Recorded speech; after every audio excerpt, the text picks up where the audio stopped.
शांति।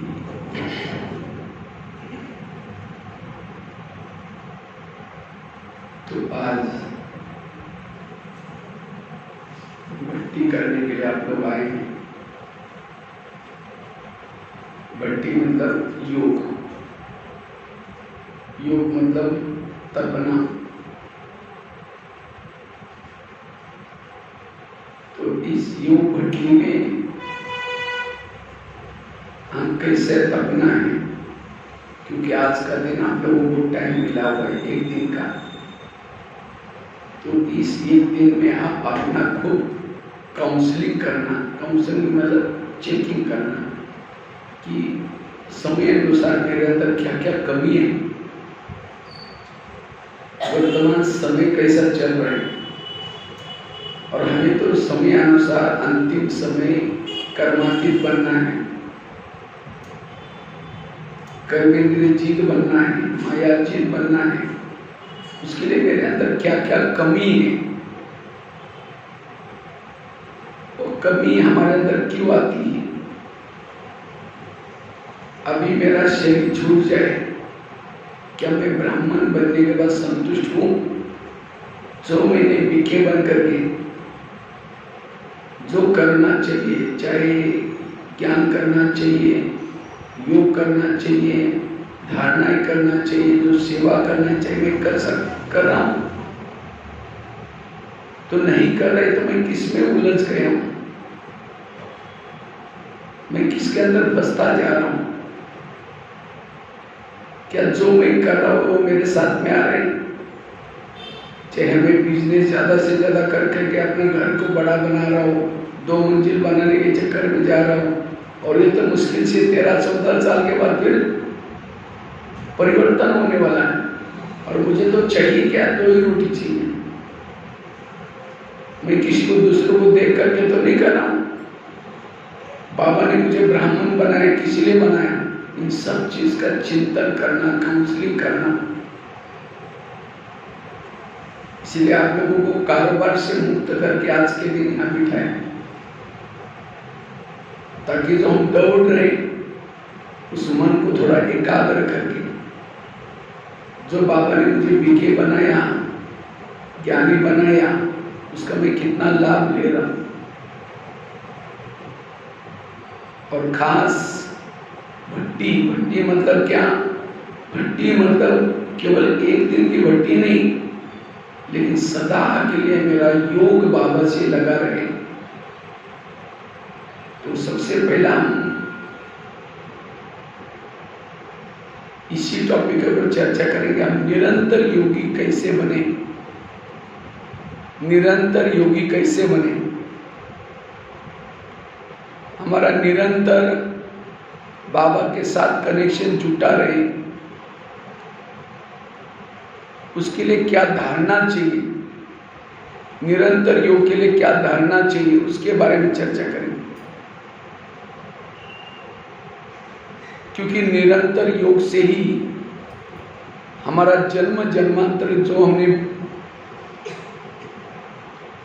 विकर्म किए हैं, भूले किए हैं, उसको दग्ध करने का आधार क्या है? निरंतर योग। निरंतर योग से ही हमें ऐसा सुख मिलता है, उस सुख के सामने सारा दिन हम कहीं भी प्रभावित नहीं होंगे। चाहे कोई वस्तु हमारे सामने आ जाए, चाहे कोई व्यक्ति आ जाए, चाहे कोई भी लुभावनी बातें हमारे सामने आ जाए, हम प्रभावित नहीं होंगे। कब? जब हमारा निरंतर योग है। और निरंतर योग से बैटरी क्या होती है? चार्ज हो जाते हैं। और सतयुग में जाने के लिए हमारी बैटरी 100% चार्ज चाहिए। जैसे मोबाइल को चार्जिंग करते हैं तो हम क्या करते हैं? कोशिश करके कितना बनाते हैं? 100%। मुझे पता है कि 100% होगा तो सारा दिन। पहले जमाना अलग था, पहले नोकिया के सेट निकले थे, एक बार चार्ज करो 8 दिन बैटरी चलती थी। लेकिन आजकल सैमसंग मोबाइल, चाइना मोबाइल, उसके अंदर बहुत सारे क्या बोलते हैं ऐप्स होते हैं, उसके कारण वो बैटरी डाउन होती रहती है। पहले जमाना अलग था, जो वर्ल्डली कंपनी के सेट थे, दादियाँ डायरेक्ट वर्ल्डली कंपनी की, उनकी बैटरी बहुत लंबा समय तक चलती थी। लेकिन आजकल हम सब चाइना मोबाइल डुप्लीकेट है, ज्ञान में कब चलेंगे कब छूटेंगे पता भी नहीं चलेगा। दिखने में तो बहुत अच्छे लगते हैं, वाह ये भाई तो बड़ा अच्छा है, लेकिन कब खिसक जाएगा पता नहीं चलता। इसीलिए हमें रोज अपनी बैटरी को क्या करना है, क्योंकि हमारे इसमें बहुत अप डाउन करके क्या क्या है, बिजनेस करना है, फिर वो करना है, क्या क्या क्या पता नहीं एब्स्ट्रैक्ट। दादी को केवल एक, बाबा दूसरा ना, कोई बाकी कुछ ही नहीं था। इसीलिए उनकी बैटरी में और बातों में टाइम नहीं जाता था, संकल्प नहीं चलते थे। इसीलिए अपने 100% बैटरी को चार्ज करने के लिए निरंतर क्या करना है, निरंतर योग चाहिए। लेकिन वो निरंतर मेरा बाबा से योग लगा रहे हैं। अब कई क्या करते, जब योग में बैठते समझते कि मुझे योग लगाना है। योग लगाते समय सारा दिन आपका कर्मों में कैसा रहा उसका असर होता है। अगर सारा दिन अब क्या क्या भूले करते, जो बैठ करके योग आपका ठीक नहीं लगता। समझो सारा दिन आपने परिचिंतन किया, बैठ करके योग नहीं लगेगा। सारा दिन आपने श्रीमत का उल्लंघन किया, योग में बैठे योग नहीं लगेगा। सारा दिन निगेटिव सोचा है, योग में बैठे योग नहीं लगेगा। अगर सारा दिन आपने ध्येय भान में रहे, योग में बैठेंगे योग कहाँ लगेगा। योग मतलब सारा दिन कर्मों में हमें ये धारणाएं चाहिए, और जिसकी कर्मों में ये धारणाएं बैठते ही क्या करता है, वो योग उसका लग जाता है। और योग से ही हमारा जन्म जन्मांतर के विकर्म क्या होते हैं, खत्म होते हैं। आत्मा की बैटरी चार्ज हो जाती है योग से। शिवाय योग से ये ज्ञान किस लिए है, ज्ञान किस लिए, ज्ञान से विकर्म विनाश नहीं होते। ज्ञान से हमें समझ मिलती है, राइट क्या है, रॉन्ग क्या है, क्या करना चाहिए क्या नहीं करना चाहिए, ये समझ मिलती है। और उस समझ अनुसार हम जब चलते हैं तब हमारा योग लगता है। अगर कई आजकल के दुनिया में क्या करते हैं, हम तो मेडिटेशन करते हैं, हम भी ध्यान लगाते हैं, उनको तो ज्ञान भी नहीं है। मेडिटेशन किससे करना ये भी पता नहीं है। तो हम कई बार सोचते हैं, कई बार हम स्कूल में जाते हैं ना, वो बहने कहते भाई जी हम डेली बच्चों को मेडिटेशन कराते, सब सुनाते, सबको जो हम भी बहुत सुनाते हैं। कई बार कहते हमारे प्रेयर इतने अच्छे हैं, हमारा रिजल्ट बहुत अच्छा है। तो कई बार वो सरस्वती विद्या मंदिर में हम कई बार जाते हैं, कहते हैं भाई साहब आपके लेक्चर की हमको जरूरत नहीं है, हम बहुत कुछ कराते हैं इनको। मैंने कहा फिर भी ट्राई तो कर लेते हैं थोड़ा ये। और जब मैं बच्चों को कहते हमारा स्कूल एकदम पूरा स्टेट में बहुत अच्छा है, बोर्ड में फर्स्ट नंबर हम लेते हैं, हमारे टीचर्स भी अच्छे हैं। लेकिन जब हम लेक्चर करना शुरू करते हैं, बच्चों को पूछते बच्चे ये बताओ इसमें से गुस्सा किसको किसको आता है, 100% सब हाथ खड़ा करते हैं, हमको गुस्सा आता है। हमने कहा सर ये क्या है, आपका स्कूल तो बहुत अच्छा है, ये गुस्सा कैसे, गुस्से वाले अच्छे हैं क्या। फिर कहते हैं इसमें से ये बताओ बच्चे टीवी कौन कौन देखता है, 100% हाथ करते हैं, हम टीवी देखते हैं। तो हमने कहा जो बच्चे टीवी देख रहे हैं, मोबाइल देख रहे हैं, चाहे आप प्रेयर कितना भी कराओ, चाहे कितना भी उसका रिजल्ट हो, कोई काम करें, समाज में जाकर के वो क्राइम ही करेंगे, गलत काम ही करेंगे। इसी तरह केवल हम सारा दिन अगर हमारा अच्छा नहीं है तो योग हमारा ठीक नहीं लगेगा। तो योग लगाने के लिए क्या क्या हमें धारणा करनी है। सबसे पहली धारणा है परचिंतन से बचना। अगर निरंतर योगी बनना चाहते हैं, परचिंतन से बचना। क्यों परचिंतन और योग, इसका कनेक्शन क्या है। समझो किसी के घर में जाओ, उनके बच्चे भी बैठे हैं, बाप भी बैठा है, बच्चों को कोई क्या बच्चा ठीक नहीं, ये तो बच्चा नालायक है, ऐसा करता है वैसा करता है, बच्चे की ग्लानि करेंगे बाप के सामने, और बाप को कहेंगे आप बहुत अच्छे हैं, आप कितने अच्छे हैं। बाप क्या कहेगा? पहले तुम यहाँ से भाग जाओ, तुमने मेरे बच्चों की ग्लानि की और मेरे बच्चे बोल रहे हैं। क्योंकि हर माँ बाप को अपने बच्चे क्या होते हैं, बच्चा चाहे लूला हो, लंगड़ा हो, अंधा हो, माँ बाप को प्यारा होता है। इसी तरह सारा दिन कहेंगे वो बहन ऐसे, वो भाई ऐसा है, वो ऐसा है, पर चिंतन करेंगे और शाम को योग में बैठेंगे, मीठे बाबा, प्यारे बाबा, शांति के सागर, दया के सागर।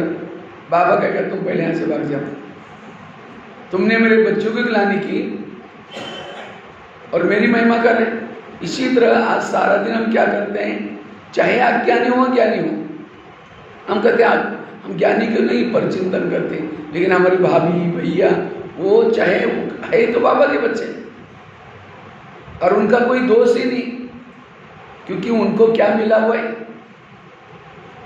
पाठ मिला हुआ है। जैसे नाटक होता है, नाटक में हर एक को स्क्रिप्ट मिलता है, लिखत, और जैसे जिसकी लिखित है, समझो कोई गाली देने वाला किसी का पार्ट है, आपको गाली देना है उस एक्टर को, अब वो गाली वाला एक्टिंग करता है, अब वो कहेगा नहीं नहीं ये एक्टिंग नहीं करना, वो कहेगा मैं क्या करूँ भाई, मुझे यही लिखत में मिला हुआ है। इसी तरह पति की स्क्रिप्ट अलग है, बच्चे की स्क्रिप्ट अलग है, सास की स्क्रिप्ट अलग है। अगर सास डांट भी रहे तो समझो कि वाह ये डांटने वाली बहुत अच्छी एक्टिंग कर रहे हैं, एक्टिंग करने के बाद क्या कहो, वाह बहुत इन्होंने कितना अच्छा एक्टिंग की। लेकिन हम क्या करते हैं, ये क्यों करती हैं, ये ऐसे क्यों करती हैं। आकाश में थूकेंगे तो क्या आएगा, अपने बुराई। इसलिए बाबा भी कभी मुरलियों में भी कहते हैं, बच्चे जगमई जगमई नहीं करो, पर चिंतन नहीं करो। जो पर चिंतन करता है बाबा से प्यार नहीं प्राप्त करेगा। इसीलिए इस बड्डी से हमें पक्का करना है, अगर मुझे निरंतर योगी बनना है, मुझे पर चिंतन की बातों से बचना है। कई कहते हम तो करते नहीं, लेकिन कोई सुनाता है तो क्या करें, क्यों सुनाता है, हम क्या करते हैं और क्या बोलते। वो उठ के जा रहे, बैठो ना चाय पानी पी के जान, बताऊं क्या। जब इंटरेस्ट लेंगे तो क्या हो जाएगा। इसलिए हमें इन बातों से बचना है, क्योंकि जब परचिंतन करता है, जो हमें 4 पेज की मुरली सुनी, उसका चिंतन नहीं चलेगा। एक म्यान में कितनी तलवार रहती है, एक ही। चाहे व्यर्थ बातें रहेगी या पॉजिटिव बातें रहेंगी, जब व्यर्थ का चिंतन चलता है, मुरली के पॉइंट खिसक गई, वरदान भूल गया, स्लोगन भूल गया, सब कुछ भूल गया। इसलिए योग लगाने के लिए हमें पर चिंतन की बातों से बचना है। कभी भी किसी के दोष नहीं देखना, अच्छा ही देखना, ये धारणा करनी है। दूसरी धारणा है, अगर योग की अनुभूति करना है, जो बाबा ने हमें श्रीमत दी है सारा दिन के लिए, वो श्रीमत का पालन करना है। और जो सारा दिन श्रीमत का पालन करता है, श्रीमत तो पता है ना, अमृतवेला का रोज उठना, क्लास के पहले योग करना, रोज की मुरली सुनना, पवित्रता की धारणा करना, शुद्ध भोजन करना, जो सारा दिन ये श्रीमत का पालन करता है, उसको योग में कुछ सोचने की जरूरत नहीं, बैठते ही बाबा ऊपर खींच लेगा। जैसे कोई भी माँ बच्चों को प्यार करती है, कब करती है, जब वो बच्चा माँ का कहना मानता है, सवेरे जल्दी उठाएगी, अच्छे कपड़े पहनाएगी, और कई डायरेक्शन देते हैं, देखो बेटा कपड़े गंदे नहीं करना, पढ़ना, लड़ना नहीं, झगड़ना नहीं।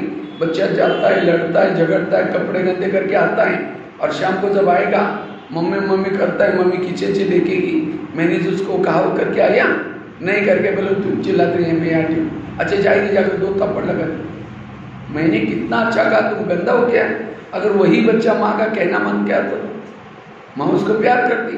इसी तरह बाबा भी हमारी कौन है, मम्मी है, सवेरे जल्दी उठाती है, फरिश्ता ड्रेस पहनाती है, और कई डायरेक्शन देते हैं। बच्चे आज आत्मा समझना, पर चिंता नहीं, मुरली कुछ नहीं, मुरली को 2 कॉलम में लिखो, आज मम्मी ने मुख्य रूप में क्या बोला है, और दूसरों के कॉलम में क्या लिखो, मम्मी ने कौन सी बातें मना की है, जो करने के लिए बोला है उसको करना, जो मना किया उसको ना करना, ये है ज्ञान। लेकिन हम करते क्या है? जो मना किया कोशिश करके उसको कर लेते, और जो करने के लिए वो उसको जब शाम को आएंगे, जैसे बच्चे शाम को आते हैं मम्मी मम्मी करता है, और शाम को आकर के हम भी क्या करेंगे? बाबा बाबा करेंगे। जैसे मम्मी किचन से देखते हैं, बाबा भी परमधाम की खिड़की से देखता है। मैंने तो उसको कहा करके आया, नहीं क्या बोले तुम चिल्लाते में आई तुम, फिर कहते पता नहीं योग में बैठते तो बाबा का प्यार ही नहीं मिलता। कैसा मिलेगा प्यार? कई बार क्या होता है, जब बच्चा गलत काम करके आया, जो मैंने कहा वो किया नहीं, कैसा पता चलता है मम्मी को? बच्चा मम्मी के सामने आता है, चेहरा क्या करता है? नीचे। इसी तरह हम भी अगर श्रीमत प्रमाण नहीं चले, योग में बैठेंगे, धीरे धीरे हमारा चेहरा डाउन हो जाएगा, नींद आएगी। क्यों नींद आ रहे हैं? मैंने श्रीमत का पालन। नींद आने के कई कारण हैं। योग में नींद आती क्यों? एक तो सारा दिन जो निगेटिव वेरस सोचता है उसको योग में नींद आता है, क्योंकि संकल्प ज्यादा चलने से मन थक जाता है, और जिसका मन थकता है उसका शरीर थक जाता है। दूसरा, योग में नींद क्यों आती है?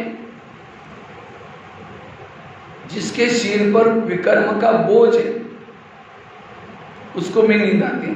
जब योग में बैठेंगे ना, जैसे बोझ जिसकी किसी के सिर पर रखा है कटड़ी, तो उसका सिर क्या होगा? सीधा नहीं होगा, झुका रहेगा। अगर मुझे योग में नींद आते इसका मतलब मेरे विकर का बोझ है। तीसरा, योग में नींद क्यों आते हैं? तो सामने जो बैठा है, जैसे किसी की कमाई नहीं होती तो उसको क्या होता है?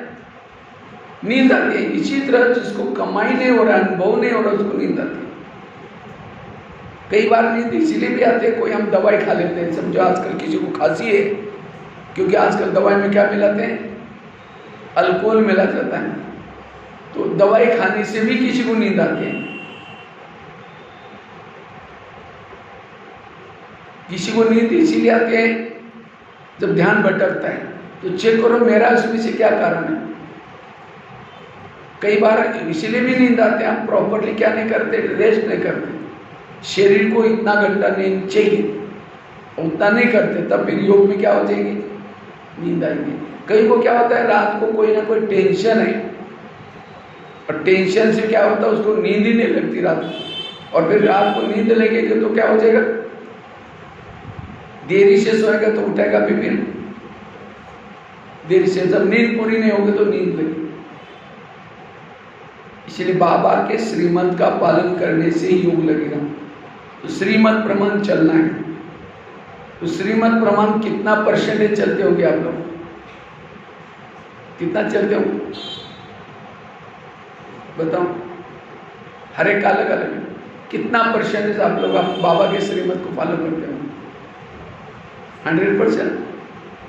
कितना? ये हर एक का अपना अपना है, बताओ कितना चलते हो? तुम बोले नहीं रहे, क्या बताओ? 50 भाई नहीं बोला। हाँ अच्छा, माता है कितना चलते हैं? 50 पीछे वाले माता है। हम श्रीमत किसको सब? श्रीमत की बहुत गहराई है। जितना श्रीमत के गहराई में चलेंगे उतना अनुभव ज्यादा होगा। हम ज्ञान में केवल ऊपर ऊपर से चल रहे हैं, जैसे सागर के ऊपर ऊपर से चलेंगे। जो जितना सागर के गहराई में जाएगा क्या मिल जाता है उसको? मोती मिल जाते हैं। इसी तरह ज्ञान के कितने गहराई में जाएंगे उतना आपको अनुभव अच्छा होगा। अब समझो हर श्रीमत के 10-10 मार्क है, सारा दिन आपका 100 मार्क का दिन होता है।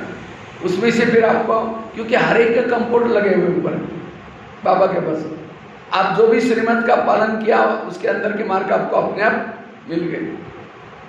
अमृत वेले के 10 मार्क हैं, उसके बाद मुरली के 10 मार्क हैं, उसके बाद शुद्ध भोजन के 10 मार्क हैं, उसके बाद पवित्रता के 20 मार्क है, ज़्यादा है।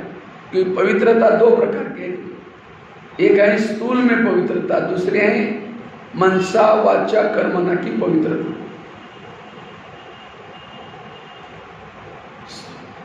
तो समझो आप अमृतवाला तो उठ लिया, तो अमृतवाला उठा तो कितना मार्क, हम क्या कितना देते हैं, 10 मार्क मिल गए।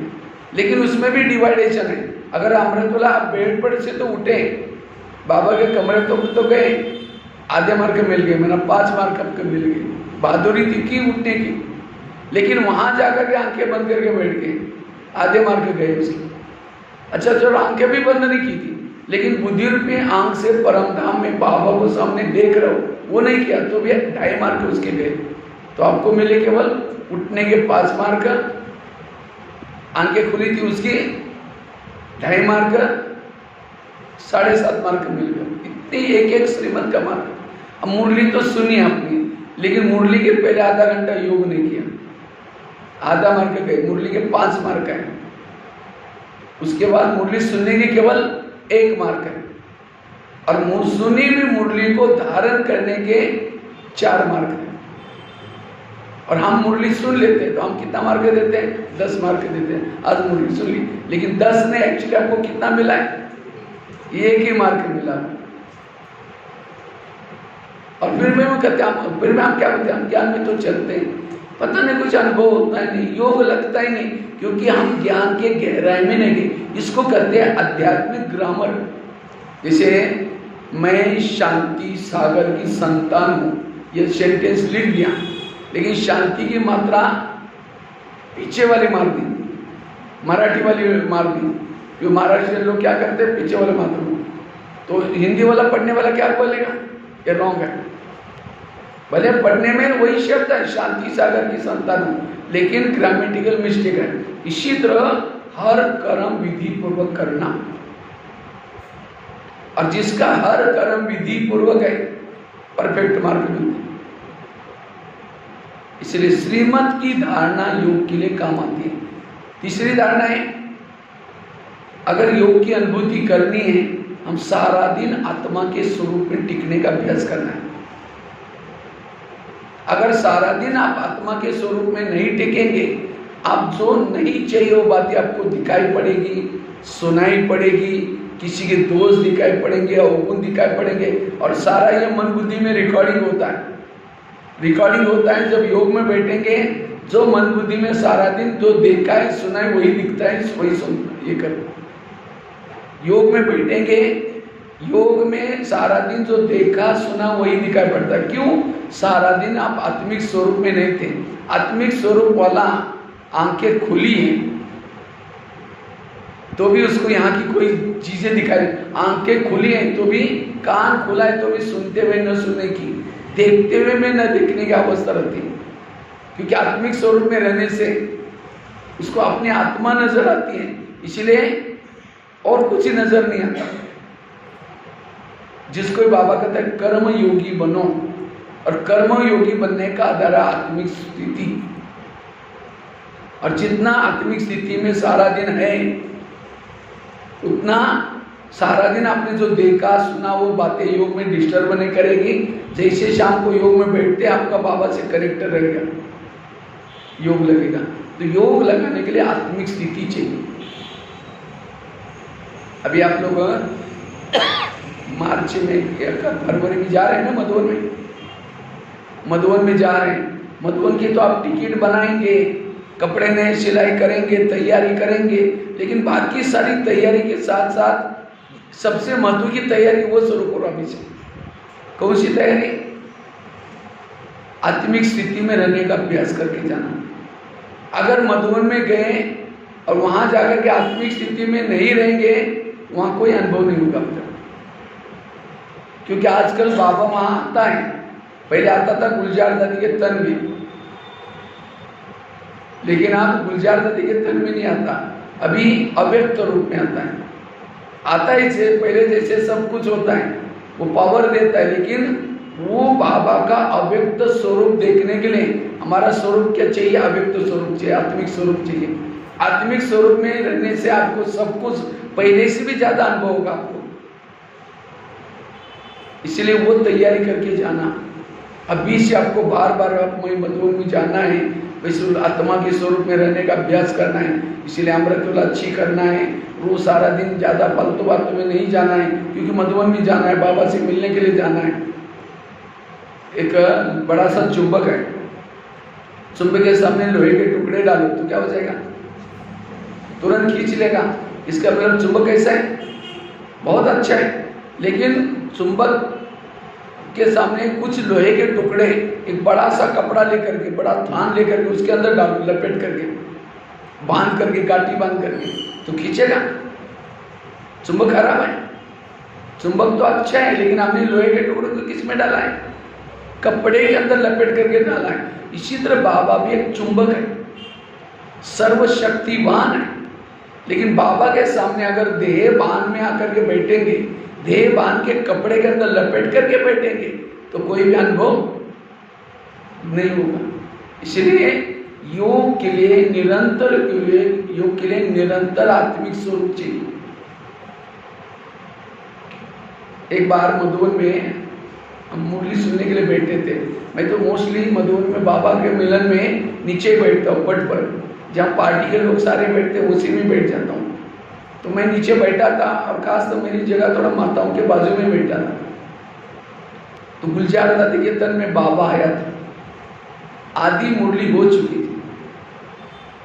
तो दो माताएं आपस में बात करना शुरू किया, पीछे मुड़ करके, आधी मुरली होने के बाद। ये कहते बाबा जी कब आने वाले? तो दूसरी माता जी कहती है माता जी उठ के जाएंगे तब तो बाबा जाएंगे। वो तो बोल रहे, कुछ समझ में नहीं आ रहा है। कहते इसका गला भी बैठ गया रात में। कल का गला तो अच्छा था, क्योंकि एक दिन पहले क्या होता था, पहले गुलजार दादी का क्लास होता था और उसके बाद दूसरे दिन बाबा मिलन होता था। तो वो क्या बोलते हैं, इनका गला, क्योंकि अव्यक्त तो आवाज थोड़ा अलग होता है ना, कहते इनका गला भी बैठा, कुछ समझ में नहीं आ रहा है। देखो बाबा आया था, मुरली चल रही थी, लेकिन उनको क्यों समझ में नहीं आया? क्योंकि आत्मिक स्वरूप की कमी।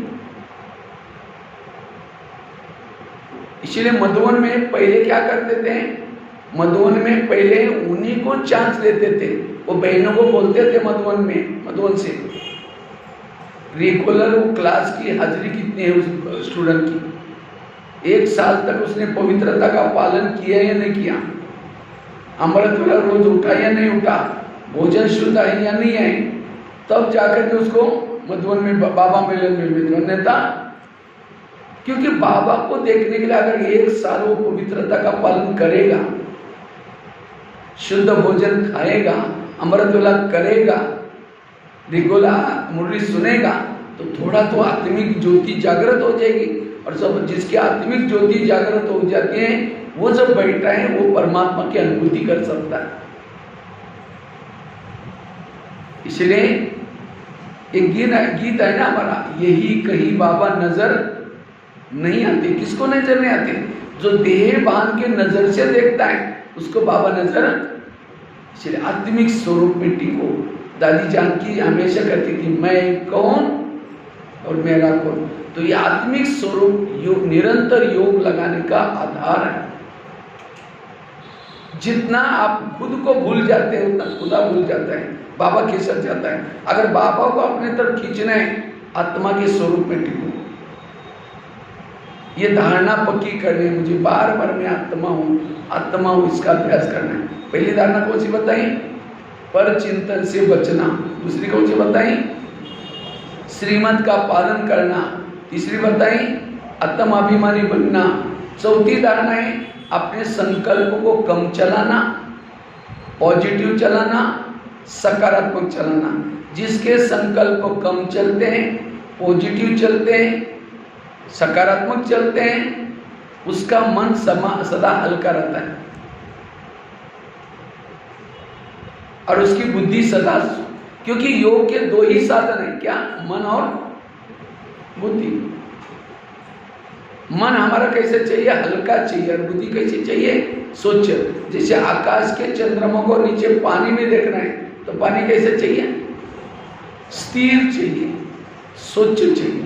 परम धाम के परमात्मा को मन में देखना है, हमारा मन स्थिर चाहिए। अगर मन में हलचल है, क्यों, क्या, कैसे, तो बाबा नजर नहीं आएगा उसमें, अपने आत्मा भी नजर नहीं आएगी। इसलिए मन को हमें क्या करना है? स्थिर रखना है और बुद्धि को सदा स्वच्छ रखना है। जिसे पहले कैमरा होता था ना बड़ा, तो कैमरे को जब रिकॉर्डिंग चालू करते हैं उसका लेंस सामने से खुल जाता है, जब रिकॉर्डिंग बंद हो गया तो लेंस क्या होता है, बंद हो जाता है। इसी तरह हमारी बुद्धि भी एक कैमरा है, और उस कैमरे को जितना स्वच्छ रखेंगे, आजकल होता है ना फ्रीक्वेंसी बोलते हैं उसको, इतना फ्रीक्वेंसी, मेगापिक्सल भी बोलते हैं ना, इतना मेगापिक्सल का मेरा मोबाइल का कैमरा है। जितना मेगापिक्सल ज़्यादा है उतना दूर वाले परम धाम को, परमात्मा को आप बुद्धि में देख सकते हैं। परमात्मा को देखने के लिए आपकी एकाग्रता बहुत जरूरी है, बुद्धि की स्वच्छता बहुत जरूरी है। अगर बुद्धि अस्वच्छ है, और बुद्धि अस्वच्छ क्यों बनते हैं? मन में चलने वाले नेगेटिव विचार, जैसे आईने के ऊपर धूल है, धूल वाले आईने में चेहरा देखो कैसा दिखाई पड़ेगा, स्पष्ट दिखाई नहीं पड़ेगा। इसी तरह परमधाम के परमात्मा को मन में देखना, हमारा मन क्या चाहिए, हल्का चाहिए और बुद्धि स्वच्छ चाहिए।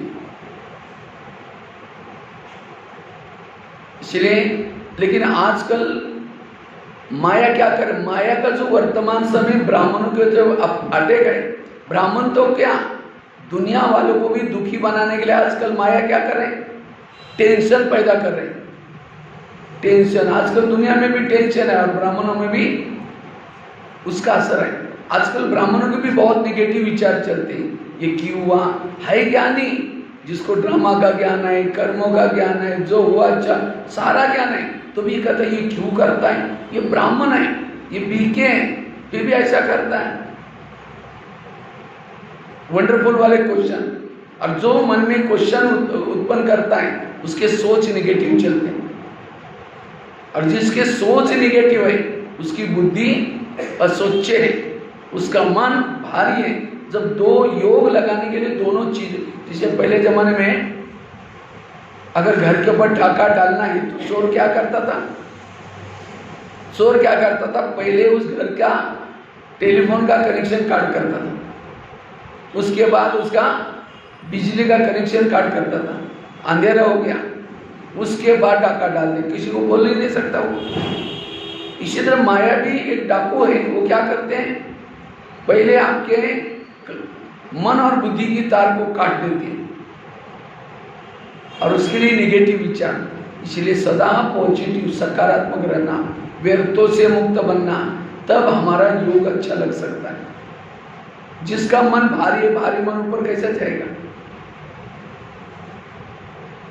तो योग लगाने के लिए धारणा पहली बताई, पर चिंतन से बचना, दूसरी श्रीमत का पालन करना, तीसरी आत्माभिमानी बनना, चौथी व्यर्थों से मुक्त बनना, पॉजिटिव रहना, संकल्प कम चलाना, सकारात्मक सोचना। पांचवी धारणा है दुआएं। अगर निरंतर योगी बनना चाहते हैं तो क्या लो, दुआएं। दुआएं परमधाम जाने का विमान है। परमधाम जाने का विमान क्या है, दुआएं। ये बाबा हमें सेवा करने के लिए दूसरे की ये क्यों देता है, क्योंकि सेवा करने से हमें क्या मिलते हैं। जब कभी आप कोई मेले में, प्रदर्शनी में समझाने के लिए जाते हैं, सारा दिन जब सेवा करते हैं और थोड़ा सा टाइम मिलता है, थोड़ा योग करते हैं, तो समय योग क्या हो जाएगा, बहुत शक्तिशाली, पावरफुल लगेगा। क्यों, आपने बहुत सारी दुआएं की। समझे कोई सास है, घर में बहू के साथ झगड़ा करके, मार पिटाई करके, कुछ ऐसे दो चार टेढ़े शब्द बोल के आई है, और बहू के बहुत निगेटिव संकल्प चल रहे हैं, और सास आकर के यहाँ योग लगा रहे, मैं आत्मा हूँ, शांत स्वरूप, शक्ति स्वरूप, तो बहू के निगेटिव संकल्प उसको नीचे खींचेगी, ऊपर जाने नहीं देगी, सास का योग लगेगा नहीं, क्योंकि उसने उसको उसकी निगेटिव विचार चल रहे। इसलिए ऐसा कोई कर्म ना करो जो लोग आपको निगेटिव सोचे, आपके लिए बददुआई दे। इसलिए दुआएं लेनी है, ऐसा बोल किसी से का ना बोलो, ऐसे व्यवहार किसी का ना करो, और इतना भी यह भी नहीं करो आप किसी को अपने नाम रूप में फंसाओ, वो भी आपको याद करेगा। इसलिए ब्रह्मा बाबा क्या करते थे, किसी को भी अपने नाम रूप में ना फंसाते थे, ना किसी के नाम रूप में फंसते थे, ना याद करो ना बिसरो, और तब जाकर के योग कर सकते हैं। योग लगाने के लिए दुआएं चाहिए, ये पांचवी धारणा है।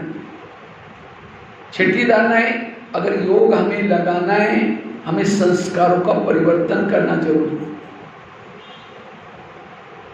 अगर मैंने संस्कार परिवर्तन नहीं किया तो योग में बैठेंगे, बाबा का प्यार नहीं मिलेगा। प्यार दोनों तरफ से होता है, हम कहे बाबा और बाबा भी सामने कहे बच्चे। हम तो कर रहे हैं बाबा बाबा, सामने बाबा बाबा प्यार ही नहीं कर रहे हैं, वो ऐसा हाथ पकड़ कर बैठे हैं। क्यों प्यार करना है? क्योंकि हमने संस्कार को नहीं बदला। जैसे दुनिया में कोई भी पति अपने पत्नी से प्यार करता है, कब करता है? जब वो पत्नी पति का कहना मानते हैं। और आजकल दुनिया में जो शादी कराते कैसे करते हैं? पति अच्छा है तो पत्नी भी अच्छी चाहिए, अगर पति पढ़ा लिखा है पत्नी भी पढ़ी लिखी चाहिए, अगर पति देखने में सुंदर है तो पत्नी भी, नहीं तो उसके सारे दोस्त कह के अरे क्या तुम इतने अच्छे और तुम्हारी पत्नी अच्छी ऐसी। इसीलिए आजकल जोड़ी ढूंढते हैं। इसी तरह बाबा भी क्या है, बाबा भी हमारा पति है और वो पति क्या करता है, हर शहरों में जाता है और अपने लाइफ को ढूंढता है लोगों को। और परमात्मा ने आपके गले में वरमाला डाली, पसंद किया है, कितनी बड़ी बात है। उसने पसंद किया है और उसने कोई आपके शरीर को नहीं देखा है, किसको देखा है? आपकी आत्मा की क्वालिटी को देखा है। परमात्मा ने आपके गले में वरमाला डाला, ये बहुत बड़ा चीज है। इसलिए लेकिन उसको पता है कि आपके अंदर कई बहुत सारे दोष है, बुराइयां भी है, लेकिन उसने इसी आशय से वरमाला डाली, मैं उसको लेके जाऊंगा और बहुत उसको प्राप्ति कराऊंगा, बहुत अच्छा अनुभव कराऊंगा। इसी भाव से उसने क्या किया, आपके गले में वरमाला डाली, आपको पसंद किए। लेकिन तो भी आप इतना सारा ज्ञान दे रहे हैं, इतना सारा ये कर रहे हैं, तो भी अपने संस्कार नहीं बदल रहे, तो बाबा प्यार करेगा फिर? इसलिए अभी अपने संस्कारों को बदलना है। जैसे पति क्या करता है, पहले तो पसंद करता है, फिर उसके बाद 7 फेरे लेता है, दोनों मिलकर वरमाला पहनते हैं, 7 फेरे लेते हैं। आप लोगों ने लिया 7 फेरे? लिया? 7 दिन का कोर्स है, क्या है 7 फेरे। फिर मंगलसूत्र भी पहनाते हैं, मंगलसूत्र अर्थात बैच पहना है सभी ने। अगर नहीं पहना तो उसकी बाबा के साथ की शादी कच्ची पक्की, मंगनी हुई अब शादी नहीं हुई, अर्थात ब्याज हमें पहन कर रखना है। अब किसी के गले में वो मंगलसूत्र नहीं है तो किसको क्या लगेगा, इसका कोई रखवाला ही नहीं है, दूसरे के ध्यान जाएगा, बुद्धि जाएगी। अगर मंगलसूत्र है तो समझ लगेगा हाँ इसका कोई नहीं। इसी तरह अगर हमारा ब्याज होगा तो कोई भी सत्संग वाले नहीं कहेंगे आप हमारे सत्संग में आ जाओ, ब्याज होगा तो कहेंगे हाँ ये ओम शांति वाले, ये हमारे पास नहीं आने वाले। इसलिए हमेशा ब्याज पहन कर रखना। अच्छा, मंगलसूत्र पहनाया, 7 फेरे लिया, पति को क्या करता, फिर घर में लेके जाता है पत्नी को, और ऑफिस में जाने के बाद पहले क्या बोलता है, ये करना, ये करना, ये नहीं करना, पड़ोसी बाजे बातें नहीं करना। तो शाम को जब आया तो क्या देखा, पड़ोसी के बाद बातें कर, सोचा चलो पहला दिन कोई बात नहीं, दूसरे दिन वही, तीसरे दिन वही, दोनों का आपस में क्या होता है, झगड़ा होते होते कहेगा तुम अपने घर में ठीक, हम अपने घर में ठीक, जिसको आजकल कहते हैं डाइवर्स हो गया। इसी तरह अगर हम भी बाबा का कहना नहीं मानेंगे, सारा दिन अपने बाबा ने कहा तो ऊपर चिंतन नहीं करना, वेदत नहीं सोचना, किसी को ये तो सारा दिन जो मुरली बताई वो किया ही नहीं, और शाम को योग में बैठेंगे तो कहा बाबा का प्यार मिलेगा? फिर कहना नहीं माना, कब तक रोज वो कहता है हम मानते ही नहीं, तो आखिर एक दिन आएगा वो डाइवर्स देगा, फिर कहेगा तुम अपने घर में ठीक, हम अपने घर में ठीक। और इतना सुंदर पति डाइवर्स दे, कितना घाटा हो जाएगा। 21 जन्मों की सोने चांदी के महल की एस्टिमेट निकालो, एस्टिमेट निकालो कितना उसका, कितना किलो सोना महल को लगाया जाएगा, कितना ये हो गया। तो इसलिए बाबा को छोड़ना अर्थात सत्य की सारी प्रॉपर्टी गई, इसलिए कभी भी छोड़ना नहीं। अच्छा, आजकल को नियम बदल गए, आजकल क्या करते हैं, अगर कोई पत्नी नहीं मानती तो क्या करता है पति, फिर दूसरी शादी कर लेता है। जब दूसरी शादी की पहली के साथ वो बात भी नहीं करता, चेहरा भी नहीं देखेगा, कि उसके कारण तो दूसरा करना पड़ रहा। वो खाया पिया मरा, प्यार ही नहीं करेगा उसको। वो जीवन क्या है उसका? इसी तरह अगर हम भी ज्ञान में चल रहे हैं, ज्ञान में चलते चलते हमने संस्कार को नहीं बदला, तो बाबा तो नई दुनिया बनाने का छोड़ेगा थोड़ी, उसको बनाना है तो आपके जगह पर किसी और को चॉइस करेगा, उसे प्यार करेगा। फिर कई बीके क्या बोलते हैं, हम तो पहले ज्ञान में आए थे ना, बाबा बहुत प्यार करता था, लेकिन अभी हमें कोई अनुभव नहीं हो रहा है, पता नहीं क्या हो गया। इसका मतलब बाबा ने दूसरी शादी कर दी, आपके जगह पर किसी और को चॉइस किया, इसलिए आप ज्ञान में चल रहे हैं, बस बाबा की नजर हट गई। क्यों हट गई?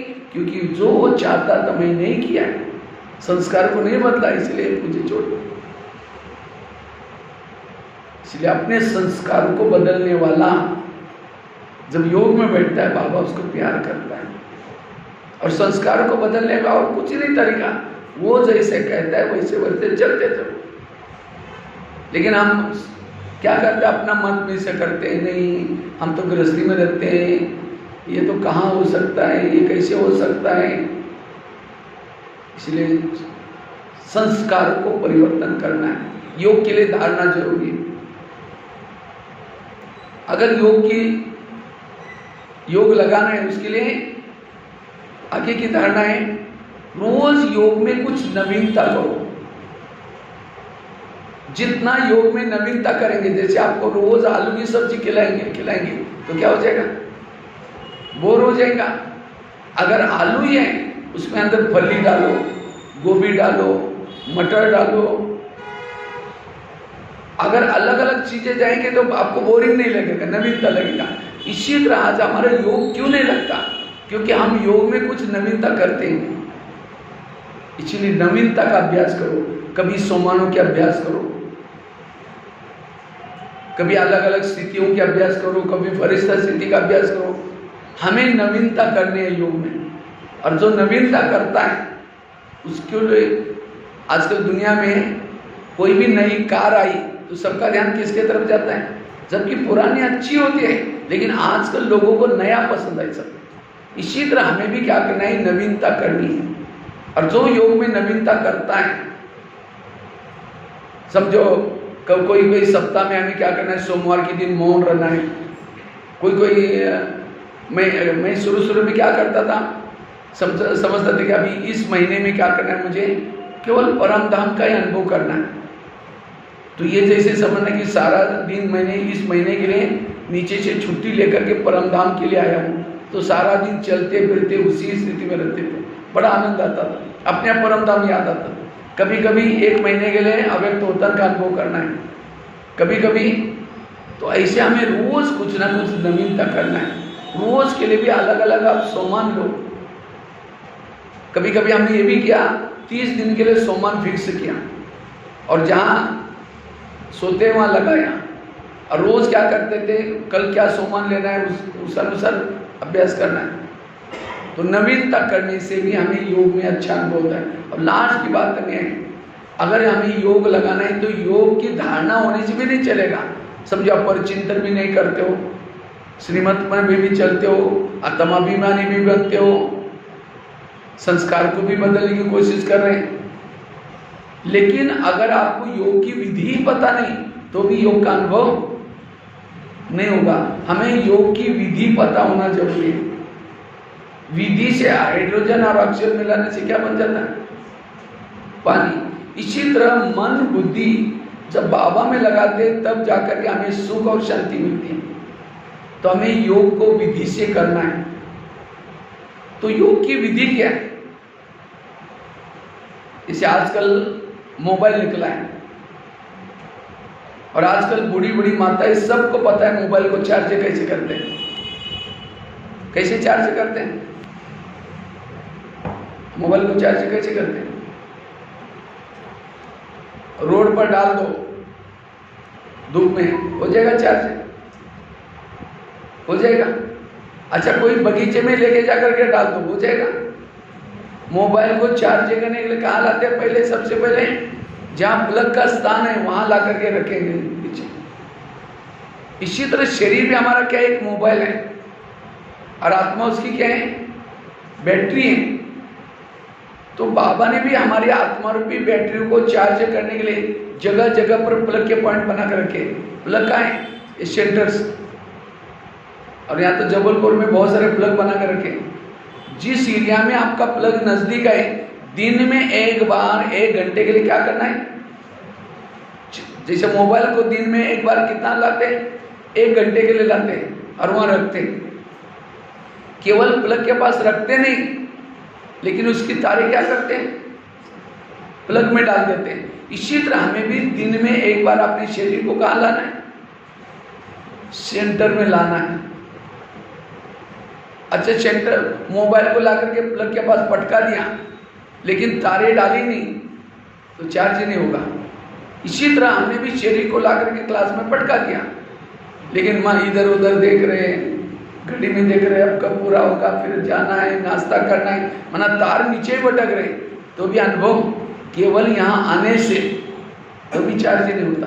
यहाँ आने के बाद फिर करना क्या है? अच्छा, मोबाइल को प्लग के पास लाया, एक तार डाली, उसकी 2 होते हैं ना उसके, उसमें एक पिन डाली, दूसरी बाहर है, रात भर रखा, होगा चार्ज? इसी तरह हमने मन को लगाया, बुद्धि नहीं लगाई, तो चार्ज होंगे। दोनों भी तारे डाली। अच्छा, दोनों तारे डाली, लेकिन बाजू का बटन रात भर बंद था, चार्ज होंगे। इसी तरह हमने भी यहाँ करके मन बुद्धि को लगाई, लेकिन स्मृति का स्विच ऑफ है, कुछ नहीं, बस ऐसे बैठे। इसलिए स्विच चालू करो। स्विच अर्थात बाबा के उपकारों को याद करना, प्राप्तियों को याद करना, बाबा हमें क्या से क्या बना रहा है उसको याद करना, बाबा ने जो हमें ज्ञान दिया है, क्या क्या ज्ञान दिए? 3 कालों का ज्ञान दिया है, 3 लोगों का ज्ञान दिया है, मुझे 84 जन्म का ज्ञान दिया है। ये ज्ञान आज के साधु संतों किसी को भी नहीं है। आज कोई जिन्होंने श्री श्री श्री टाइटल लिया हुआ है, उसको जाकर के पूछो परमात्मा कहाँ है, कहते वो तो सभी तरफ है, आप में, मेरे में, सब में, कभी पता नहीं, लेकिन आपने को क्या समझता है? कहते आप कौन है? कहते मैं ये श्री श्री हूँ। आप कहाँ से? बोले मेरा इधर आश्रम है, मैं वहीं से आया। कुछ भी पता नहीं। लेकिन आजकल भोली माता को पूछो आप कौन है, कहते मैं आत्मा हूँ। कहाँ से? मैं परमधाम से आया। कितना ज्ञान बाबा ने दिया हमको, जिसमें युगों से। तो जब योग में बैठते तो स्मृति का स्विच चालू करो, बाबा के उपकारों को याद करो, तब जाकर के योग की अनुभूति होगी। अच्छा, स्विच चालू किया, तारे डाले, लेकिन कभी तार प्लग में डाल रहे, फिर निकाल रहे, डाल रहे, निकाल रहे, चार्ज होगा? कितना परसेंटेज हो जाएगा? कुछ भी नहीं होगा। इसी तरह हम भी क्या करते, योग में बैठे हैं, मन बुद्धि बाबा में लगा रहे, फिर निकाल रहे, डाल रहे, निकाल रहे। कैसे डालते निकालते? समझो कोई माता योग लगाने के लिए आ रहे हैं, आते आते रास्ते में देखा कि बहुत अच्छा सब्जी वाला जा रहे हैं, इतनी अच्छी सब्जी लेके जा रहे हैं, फिर सोचे कि आज दोपहर को इसकी सब्जी बना लेते हैं। पहले सोचे कि जाकर के योग करेंगे, मुरली सुनेंगे, जाते समय लेके जाएंगे। यहाँ करके बैठे, लाल लाइट चल रहा है, गीत बज रहा है, शुरू करके मैं आत्मा हूँ, शांत स्वरूप हूँ, शक्ति स्वरूप हूँ। फिर सोचा झोला तो लाए नहीं, थैला तो लाए नहीं, वो सब्जी कैसे लेके जाए? तार प्लग से निकल गई।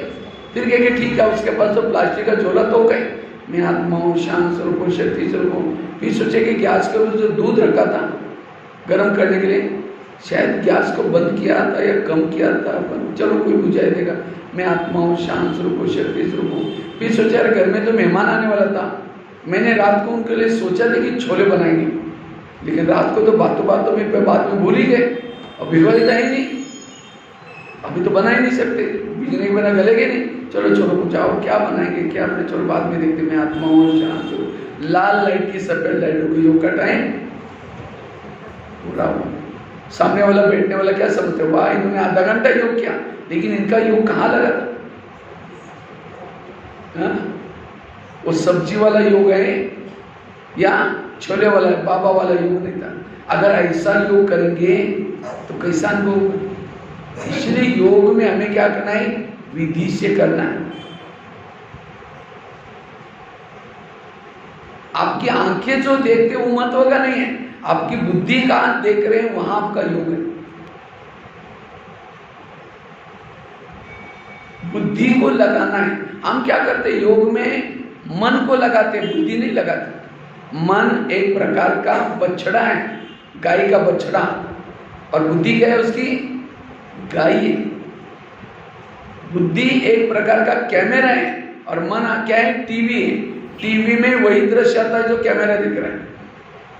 हम क्या करते हैं, कैमरा मेरा कहाँ लगाए, वो सब्जी की तरह, घर के तरफ, तो मन में थॉट्स भी। तो हम क्या करते हैं, चैनल को, जैसे टीवी में दृश्य को चेंज करना है तो क्या करना पड़ेगा, कैमरे को बदलना पड़ेगा। बटन घुमाने से थोड़ी वही आएगा तो कैमरा देख रहे हैं। माया क्या करते हैं, आप क्या कैमरा बाबा के लोगों के तरफ लगाते हैं, इधर उधर लगाते हैं। आपको क्या करना है, उस कैमरे को बाबा के तरफ लगाना। ये युद्ध है एक प्रकार का। और जिनके बुद्धि ने समझ लिया मुझे बाबा को ही देखना है, वो अच्छी तरह योग लगा सकता है। ये ज्ञान हम क्यों सुनते हैं, मुरली क्यों सुनते हैं, बच्चे एक विनाश होने वाला है, ये जो आंखों से द्वारा देखते खत्म होने वाला है। ये सुनने के बाद हमारी बुद्धि लोगों से क्या हो जाएगी, ये संसार से निकल जाएगी और कहाँ लगेगी, बाबा के तरफ। योग लगाने के लिए हमारे बुद्धि के ऊपर एक परमात्मा के सिवाय किसी का प्रभाव ना हो। जहां प्रभाव है वहां ध्यान बुद्धि अटकती है, लटकती है, झटकती है, भटकती है। और जब बुद्धि वहां है तो मन कैसा जाएगा। हम क्या करते हैं, गाय आए और बछड़ों को मार पिटाई करके दूर भगाते हैं, बछड़ा कैसे जाएगा, जहां गाय है बछड़ा वहीं आएगा वापिस।